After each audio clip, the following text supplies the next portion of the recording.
Welcome back, legends. I hope you're all fantastic. On today's video, we've got something pretty special in this box. This is the COCKNEY RIOT pedal from Kourbis Effects Pedals. I love this particular box and the way it opens, and I'm going to do this and put this down very gently over here. So it is part of their hand-built tube pedal line here. Basically, if you've seen my video with their Plexi Vibe pedal, this is the same sort of format, but this is going for a more modded Marshall kind of thing, where the Plexi Vibe, as you can probably guess, was inspired by the Marshall amps of the late 60s and early 70s. To my ears anyway, this gives me like a late 70s, early 80s vibe in here. We're first gonna hear it in a little bit of a mix, the Ragdoll song Letting Go. I'll use a couple of different settings on there, one for the rhythm guitar and then a different one for the lead guitars on there. We'll hear those sounds in isolation, and then I'll kind of walk you through all the functions on this particular pedal.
Aside from the amp-like controls on the COCKNEY RIOT, there are a bunch of switches which drastically impact the overall tone and feel of this device. There's a three-way mode selector on the front here. On the side, you've got a two-way bright switch and a three-way shape control. On the left-hand side, you've got a three-way comp or saturation control. We'll start with the three-way switches all in the middle. I'll start by messing around with the mode control, and then I'll bring the bright cap in and out of the circuit. This is a Les Paul Artist from around 1980 that has been heavily modified, and yes, the pickup selector is upside down. So I'm currently on the bridge pickup.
It's like having different shades of the same core tone in there. I'm gonna roll with this three-way in the middle position. I'll leave the bright switch on. I'm gonna bring the gain control down, and let's have a look at how the master volume and the volume control interact in here. Basically, as you crank this volume control up, it's gonna interact with the mode switch, and you're also going to get kind of more gain and more grit. I kind of compare these two controls as something like your overall, old school Marshall style master volume. As you turn it up, you're gonna get more gain. And then this would be like a kind of, post phase inverter volume or something like that. I think that's what they're going for. Don't quote me on it. But if I crank this and turn this down, it sounds different to the opposite configuration. So let's try that.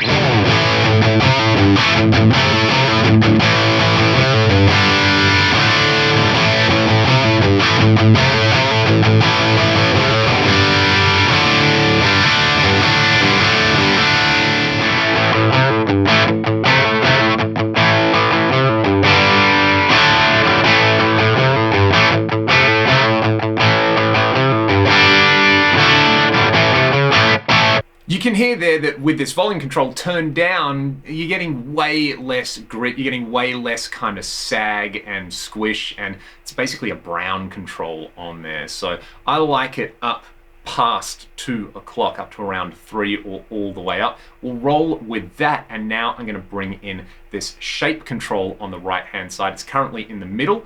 I'll swap between middle, and then I'll go to the up position, so kind of switching it in that direction. Let's check that out.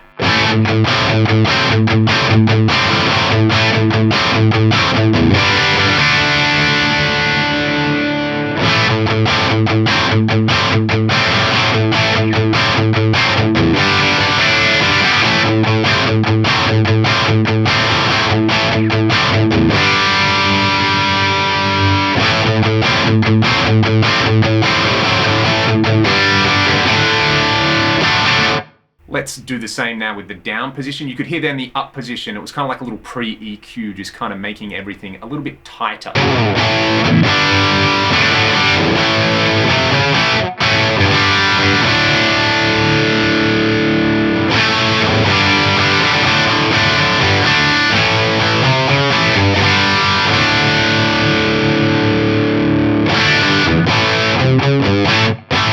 similar. There's kind of maybe more of like a mid-pushed thing in the down position there. So this is all really good fun here, but the control that I think makes the biggest difference is this comp control over here on the left side. It's like a kind of Jose Mod style thing on here. So what I'm going to do is bring the master up on here. I'm actually going to bring some mid-range out, crank the treble up. Let's go for something really nasty with plenty of gain, and we'll hear the different saturation or comp settings on here.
Hopefully that gives you a good overview of the controls. What I'll do now is just give you some isolated tones. Starting with a Strat, we'll hear a 7-string on here, and then a few more just kind of chunky things with humbuckers.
the Plexi Vibe, this thing is an absolute beast. There are so many tones available in here. If you're like the higher gain, more modern Marshall thing, this is going to scratch the itch. If you want more of an old school Plexi style thing, the Plexi Vibe hits the spot there. There is some overlap with these two pedals, but this one is a little bit more in my wheelhouse. It gives me those Cameron Atomica Cherrytone molecular vibes, which I absolutely love on there. And the saturation switch, the shape switch on there, give you so much control over how you can have your gain on there. If you want it kind of old school AC/DC, you can do that. If you want more of a late 80s hair metal thing, you can do that. If you want more of a sort of 90s Alice in Chains style thing or modern chunk thing, it's all in this particular pedal. Let me know your thoughts in the comment section below, and there is some more information that you can find out in the video description. Have a great day, and I'll see you next time. Cheers.